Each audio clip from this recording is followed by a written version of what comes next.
Hello বন্ধুরা, সকলে কেমন আছো? আশা করি সবাই ভালো আছো। তা আবার একটা নতুন ভিডিও নিয়ে চলে এসেছি। তো সকাল সকাল খাওয়া দাওয়া করার পরে চলে এসেছি মুরগি ঘরে। মা আজকে বলছিল কি রান্না করি বলতো। তা আমি ভাবলাম তাহলে চিকেনই করি। তো প্রায় আমাদের বাজার থেকেই নিয়ে আসা হয় চিকেনটা। তো ভাবছিলাম আজকে তাহলে বাড়িরটাই রান্না হোক। তো ওই জন্য মুরগির ঘরে চলে গেছিলাম। তো অনেকগুলো মুরগি ছিল, তার ভিতর থেকে ভাই এই মুরগিটা বেছে নিয়ে এসছে। সবই প্রায় দেশি মুরগি। আর দেশি মুরগির কিন্তু দারুণ টেস্ট হয়। আর দেশি মুরগির কিন্তু খুব একটা মাংস হয় না, খুব জোর 1-1.5 কেজি মাংস হয়। তো এটাকে এবার রান্না হবে।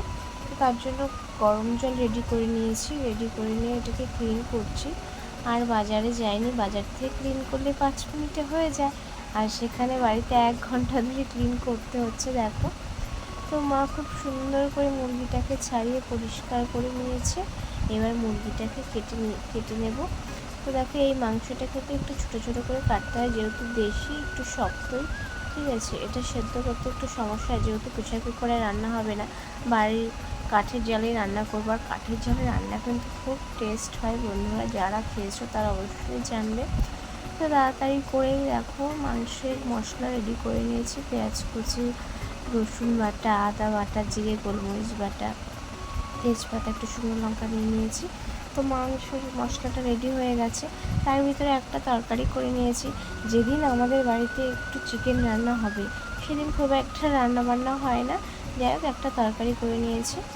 এবার মাংসটা রান্না করব, তার জন্য মাংস আলুটা ভাজা করে নিয়েছি। তো তারপর মাংসের সমস্ত মশলাটা রেডি করে নিয়েছি, যে মশলাগুলো আমি করে রেখেছিলাম। তো দেখো, এবার মাংসটা দিয়ে দিয়েছি, ম্যারিনেট করা ছিল লবণ হলুদ দিয়ে। এটা ম্যারিনেট করে রাখলে কিন্তু সফট সফট হয়, ভালো লাগে খেতে। মাংসের ভিতরে লবণটা খুব ভালোভাবে ঢোকে।